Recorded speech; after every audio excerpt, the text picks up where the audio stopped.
Pubali bank কর্তৃক আয়োজিত পিকনিকে আমরা সবাই তো লঞ্চে উঠেই গিয়েছি। আর লঞ্চ এখন অনেক দূরে আছে ঢাকা থেকে, কোথায় আছে সেটা বলতে পারবো না। লঞ্চে উঠে বাচ্চারা তো অনেক বেশি আনন্দিত হয়েছে, আর ওরা এই প্রথম লঞ্চ ভ্রমণ করছে, তো অনেক বেশি এক্সাইটেড, তো দেখেই বোঝা যাচ্ছে। আর রুমাইসা বেশি আনন্দ পেয়েছে। আর এই জায়গাটা তো ভীষণ ভালো লেগেছে আমার লঞ্চের। এটা হচ্ছে এক পাশ যেখানে ছাদ, পেছন সাইডটা, তো এখান থেকে বাইরের ভিউটা অনেক বেশি সুন্দর লাগছে, ইজিলি সব কিছু দেখা যাচ্ছে। আর পেছনে তো পানি আর পানি। আমরা বুড়িগঙ্গা নদীতে যে পানিটুকু দেখি, যে নদী শুকিয়ে গেছে, পানি নেই, কিন্তু সামনের দিকে যত আগানো যায় ততই পানি, প্রচুর পানি। তো এর মধ্যে পড়ে গেলে আর উপায় নেই, এখানে দাঁড়িয়েই ভয় পাচ্ছিলাম।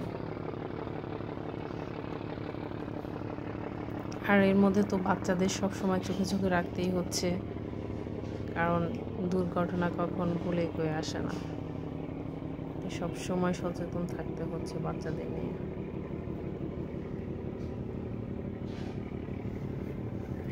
তো আমরা তো চাঁদপুরের উদ্দেশ্যে রওনা দিয়েছি, আর চাঁদপুর এখনো পৌঁছায়নি, তবে খুব কাছাকাছি। এই তো আমরা চাঁদপুরে পৌঁছে গেছি, এটাই চাঁদপুর। আর চাঁদপুরের লঞ্চ কিছুটা সময় সেখানে লঞ্চ থামিয়েছিল, কিন্তু আমরা নামিনি, নিচে লঞ্চেই ছিলাম। লঞ্চ আবার ছেড়ে দিয়েছে। আর ওনারা হচ্ছে লঞ্চ থেকে নেমেছিল, কিন্তু আর উঠতে পারেনি, ওনাদের রেখেই লঞ্চ ছেড়ে দিয়েছে, এজন্য ওনারা নৌকায় করে এসে এখন লঞ্চে ওঠার চেষ্টা করছে। তো এটা ভীষণ রিস্কি, দুইজন ভালোভাবে উঠতে পারলেও ওনার ক্ষেত্রে একটু কঠিন হয়ে গিয়েছিল। আমি তো প্রথমে মনে করেছিলাম উনি হয়তো পড়ে গিয়েছে, কিন্তু সে উঠতে পেরেছিল। এখন আমাদের হচ্ছে লাঞ্চের টাইম। তো লাঞ্চ, পিকনিকের লাঞ্চ হচ্ছে এটা। এখানে সবাই খেতে বসে গিয়েছে, আর আমার দুই পাশে আছে, এক পাশে রুমাইসা, এক পাশে রায়ান। ওদেরকে আমার খাইয়ে দিতে হবে, এক হাতেই দুজনকে খাইয়ে দিব। তো ওদের খাওয়াতে তো অনেক সময় লাগে, দুজনকে খাওয়ানো খুবই কঠিন ব্যাপার। ওরা এমনি একটু লেট করেই খায়, সবার খাওয়া শেষ হলেও ওদের খাওয়া সহজে শেষ হয় না। তো তাই আমি এক পাশে বসেছিলাম ওদের খাবারটা নিয়ে, যাতে ওদের আস্তে আস্তে খাওয়াতে পারি।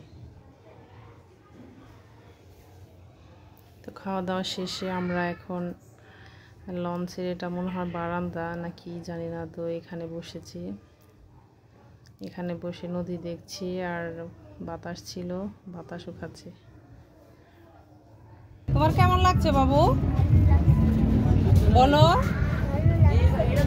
কোথায় যাচ্ছ? পিকনিকে। এটা কি দেখতে পাচ্ছ তুমি?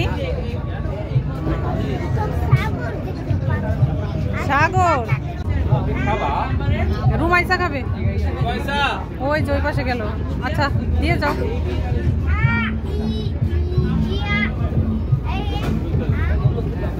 এটাই আন, কফি খায় না,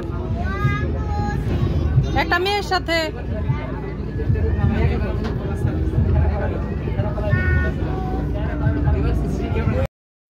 নদী দেখছি, বাতাস খাচ্ছি, সেই সাথে কফিও খাচ্ছি। তো দারুণ একটি ব্যাপার, অনেক ভালো লাগছে সত্যি এই বিষয়টা, এর জন্য এটাও একটু ভিডিও করে নিয়েছি। তো রুমাইসাও খেয়েছে। তো কফি টফি খাওয়া শেষে এখন দুজনে মিলে কয়েকটা ছবিও তুলেছি। আবার এক ভাইয়াকে বললাম যে একটু ভিডিও করে দেন, তো উনি ভিডিও করে দিচ্ছে। তো এই হলো ব্যাপার। আর এদিকে অনেক ভোরে ওঠার কারণে রায়ান তো ঘুমের জন্য পাগল হয়ে আছে, আর ও অলরেডি ঘুমিয়েও গিয়েছে চেয়ারে বসে থাকা অবস্থায়। তাই ওকে এভাবে একটু শুইয়ে দিয়েছি চেয়ারের মাঝে আর রুমাইসার কোলে। তো রুমাইসা ওকে আদর করে করে আরও ঘুম পাড়িয়ে দিচ্ছে।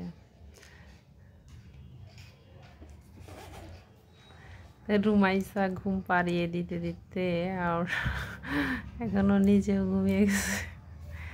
আসলে বাচ্চারা এত সকালে উঠেছিল যে ঘুমে থাকতেই পারছে না, বসা অবস্থায় রুমাইসাও ঘুমিয়ে গিয়েছে। আর এদিকে হচ্ছে বিভিন্ন অনুষ্ঠান হচ্ছে, গান, নাচ, কবিতা এবং র্যাফেল ড্র হচ্ছে, তাই এখানেই থাকতে হচ্ছে। বাচ্চাদের কেবিনে আর নিতে পারিনি। সবাই মিলে অনেক আনন্দ ঘন মুহূর্ত কেটে গেল। আর আমরা এখন তো সদরঘাটের খুব কাছাকাছি চলে এসেছি, কারণ চারপাশে দেখতে পাচ্ছি যে জাহাজের আলো বা বিল্ডিংয়ের আলোগুলো, লাইট, সেগুলো দেখা যাচ্ছে। এজন্য বুঝতে পেরেছি যে সদরঘাটের মনে হয় কাছাকাছি চলে আসছে। তো রাতের ভিউটাও দারুণ লাগছে দেখতে। তো এই হচ্ছে ফাইনালি আমরা সদরঘাট। এখানে সারিবদ্ধভাবে বিভিন্ন লঞ্চগুলো ছিল, দেখতে দারুণ লাগছিল। আর আমরা এই তো সদরঘাটে এখন আমরা পৌঁছেই গেলাম। এখন নেমে সোজা বাসায় চলে যাব। বাচ্চারা ভীষণ টায়ার্ড, আমরাও টায়ার্ড।